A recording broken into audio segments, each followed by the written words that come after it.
Sir इतना क्यों मुस्कुरा रहे हो आप? क्योंकि हम लखनऊ में हैं। क्योंकि आप लखनऊ में। अच्छा, ये मुस्कुरा रहे हैं, लखनऊ में है भाई साहब। तू भी मुस्कुरा भाई।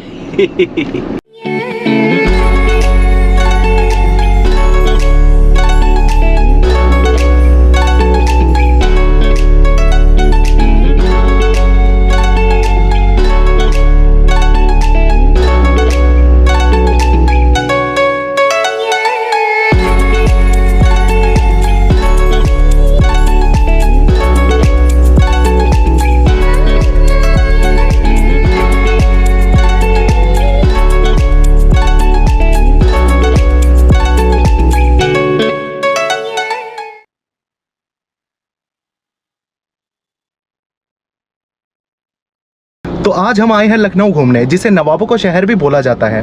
लखनऊ अपनी बड़ी और पुरानी इमारतों के साथ साथ यहाँ के खाने के लिए भी मशहूर है। एक्सप्लोर करने के लिए यहाँ बहुत कुछ है, तो चलिए हम साथ मिलकर लखनऊ को एक्सप्लोर करते हैं। भैया आप घुमा दो मैं लखनऊ। आप खुद ही घूम लीजिए लखनऊ। क्या कह रहे हो? आप खुद ही घूम लीजिए।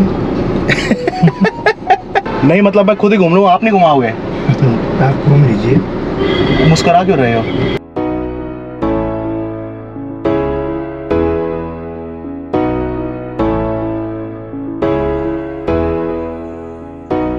तो हम यहाँ होटल में तो आ चुके हैं और भाई साहब के एक बार पेमेंट कर दें। मुस्कुराते मुस्कुराते क्यों भैया फिर मुस्कुरा रहे हैं?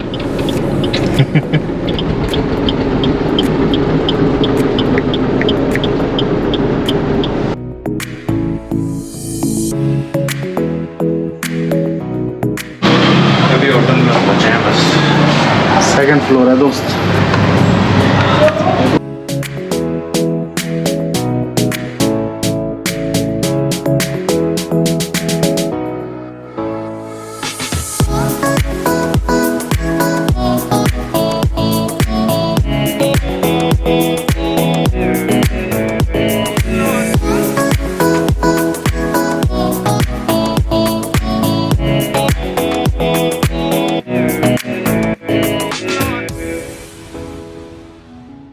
और ये है मेरे होटल का डिलक्स रूम, जो कि बहुत ही बढ़िया है। चलिए मैं आपको दिखाता हूँ।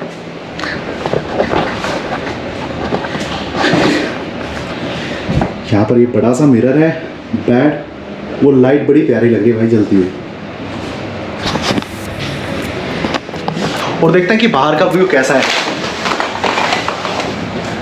कुछ ज़्यादा खास नहीं है, यहाँ एक बिल्डिंग है और एक स्कूल सा लग रहा है ये मुझे, बाकी इससे ज़्यादा खास कुछ नहीं है। और हाँ, इस लाइटिंग की मैं बात कर रहा था, ये बड़ी अच्छी लग रही है यहाँ। भाई एसी ऑन कर दे, बड़ी गर्मी लग रही है यार। कर दिया कर। और यहाँ है हमारी अमेज़ॉन की फायर स्टिक। इन टीवीज़ में कुछ चलता तो है नहीं और केबल में देखता नहीं, तो इसलिए मैं अपनी फायर स्टिक है ना साथ ले आया था। अब हम इसमें फायर स्टिक लगाएंगे और नेटफ्लिक्स वगैरह हर चीज़ का एंजॉय लेंगे होटल रूम में।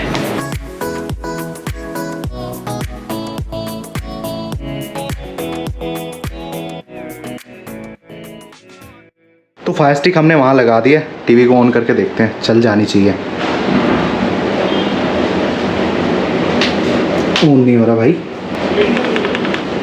चल तो है ही नहीं।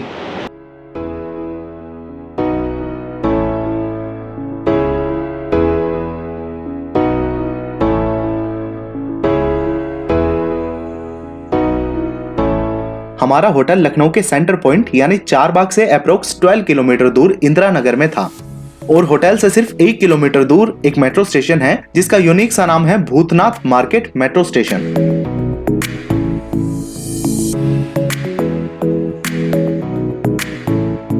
यहाँ आते ही सबसे पहले हमने अपने लिए एक एक मेट्रो का कार्ड बनवाया।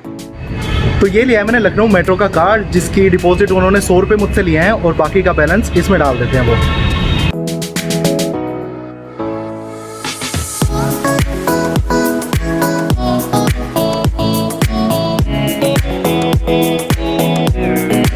हम यहाँ से जाएंगे हजरतगंज मेट्रो स्टेशन। लखनऊ में कुछ और देखने से पहले यहाँ के मेट्रो स्टेशन पर ही आपको उत्तर प्रदेश के कल्चर की एक झलक देखने को मिल जाती है।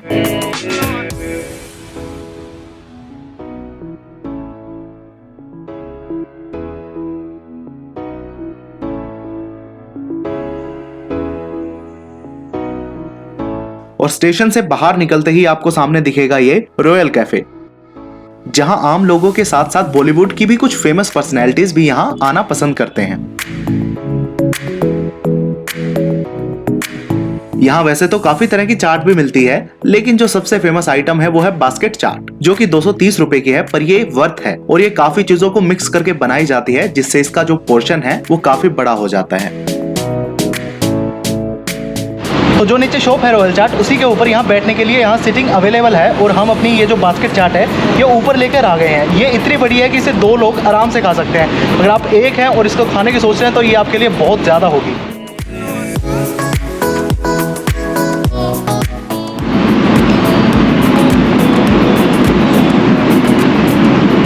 बहुत ही बढ़िया टेस्ट है, बहुत ज़्यादा अच्छी है। तुझे कैसे लगी? एक नंबर। ये इसका साबुन स्लो है, ये बहुत देर में जवाब देता है।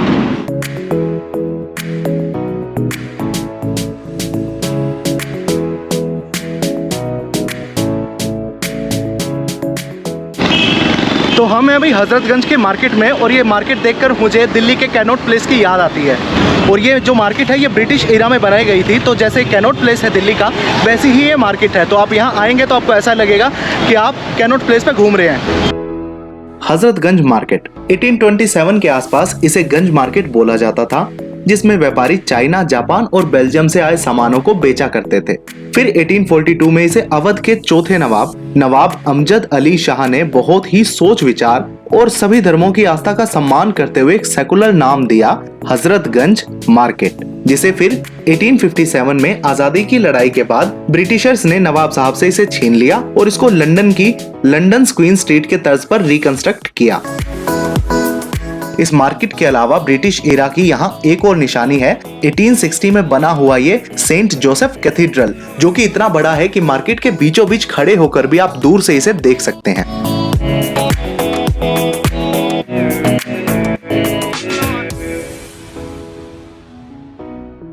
मार्केट के बीच में जो हजरत चौक है, हाल ही में उसका नाम बदलकर हमारे पूर्व और स्वर्गीय प्रधानमंत्री श्री अटल बिहारी वाजपेयी जी के नाम पर अटल चौक रख दिया गया है।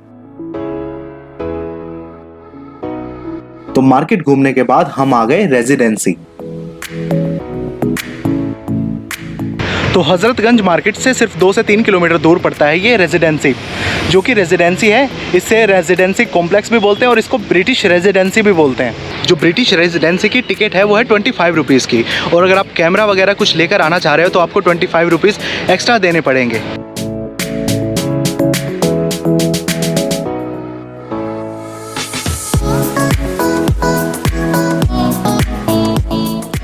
रेजिडेंसी कहिए या ब्रिटिश रेजिडेंसी 33 एकड़ में बना हुआ एक यूरोपियन स्टाइल कॉम्प्लेक्स, जिसे 18वीं सेंचुरी में लखनऊ के नवाब असफुद्दौला ने बनवाना शुरू किया और इसे पूरा करवाया गया सादत अली खान के द्वारा। उसके बाद भारत में आती है ईस्ट इंडिया कंपनी, जो इसे भी टेक ओवर कर लेती है और ब्रिटिश डेलीगेशंस के लिए ये उनकी रेजिडेंसी बन जाती है।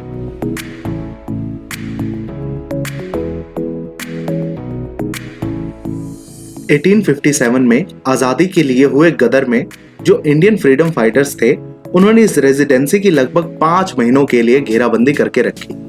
ब्रिटिश ऑफिसर्स अपनी फैमिलीज के साथ यहाँ छुपे रहे और दोनों तरफ से बहुत से लोग मारे भी गए। यहाँ सामने आप 1857 में जो गोलियां इस कॉम्प्लेक्स पर चलाई गई थी, उसके निशान भी वहां देख सकते हैं। बाद में इस रेजिडेंसी को एक हॉस्पिटल की तरह भी उपयोग में लिया गया। कुछ टाइम के लिए फ्रीडम फाइटर्स ने इसे अपने कब्जे में रखा, लेकिन फिर नवंबर 1857 में एक britisher commander Colin Campbell Kanpur से अपनी सेना लेकर यहाँ आए और दोबारा इसे ईस्ट इंडियन कंपनी के अंडर कर लिया गया।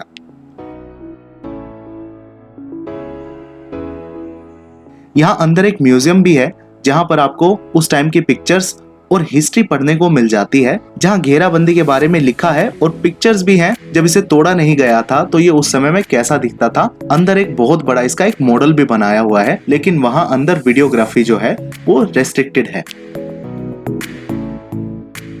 यहाँ पर जो गार्ड है वो बोल रहे हैं कि अगर आपके पास ऐसा कोई बैकपैक है तो आपको वहाँ सामने वो जो दिख रहा है वहाँ क्लोक रूम में इसको आपको डिपॉजिट करवाना पड़ेगा।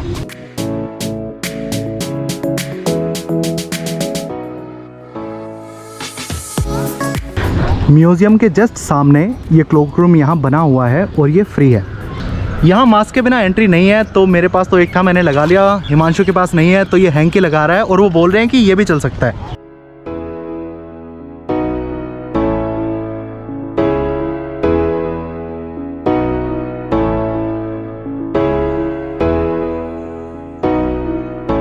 तो म्यूजियम के अंदर अगर आप चाहें तो फोटोग्राफी वगैरह कर सकते हैं, लेकिन वीडियोग्राफी सख्त मना है, तो आप वो ना करें।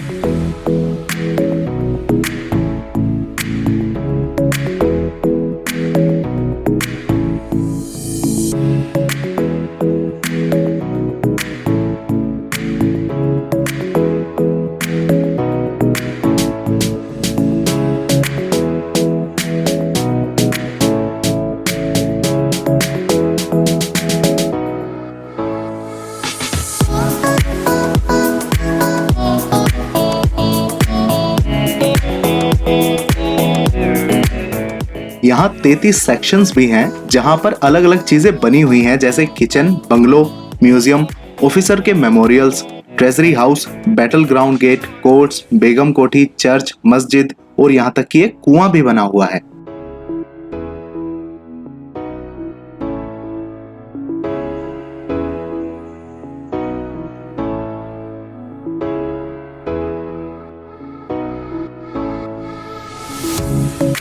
ये जो बड़ा सा क्रॉस आपको दिखाई दे रहा है, ये मेजर जनरल की याद में बनवाया गया था, जो कि उस टाइम यहाँ घेराबंदी में मारे गए थे।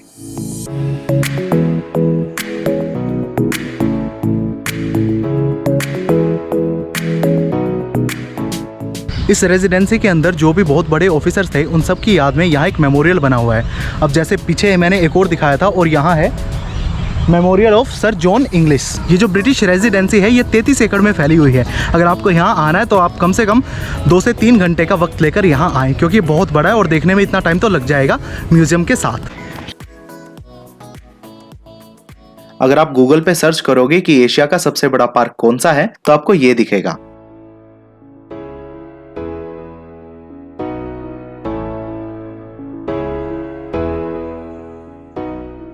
तो हम अभी आए हैं ज्ञानेश्वर मिश्रा पार्क में, और ये एशिया का सबसे बड़ा पार्क है। इसकी ओपनिंग की जो टाइमिंग है वो है 10 बजे की, और 10 रुपए की पर पर्सन यहाँ की टिकट भी रहती है।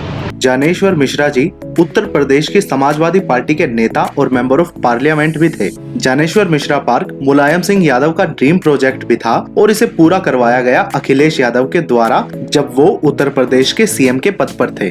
इस पार्क को बनाने की जो लागत थी वो थी 170 करोड़ रुपए। ये है ज्ञानेश्वर मिश्रा जी, और इन्हीं के नाम पर ये पार्क है, और ये पार्क 1.5 किलोमीटर बड़ा है। पार्क के अंदर एक मैनमेड लेक भी है, जो कि रेन हार्वेस्टिंग सिस्टम बेस्ड है, और उसे बारिश के पानी से ही फिल किया जाता है। इस पार्क में जो भी इलेक्ट्रॉनिक डिवाइसेस और लाइट्स यूज होती हैं, वो सभी सोलर पावर्ड हैं। यहाँ सबसे बढ़िया ये तालाब है, क्योंकि इसके पास है ना काफी अच्छी हवा चलती है। ये बहुत ही बड़ा, साफ सुथरा और खूबसूरत पार्क है, जो कि परफेक्ट है फैमिली या दोस्तों के साथ अपनी इवनिंग स्पेंड करने के लिए। यहाँ वॉकिंग वे है, साइकिलिंग एंड जॉगिंग ट्रैक भी है। अभी तो वैसे भी शाम का वक्त है, लेकिन सुबह सुबह यहाँ काफी भीड़ मिलती है। तो इस वाली वीडियो को हम यहीं एंड करते हैं, और कल यानी कि नेक्स्ट वीडियो में इस खूबसूरत शहर के और जो आइकॉनिक प्लेसेस हैं उन सभी को हम कवर करेंगे। Till then take care guys.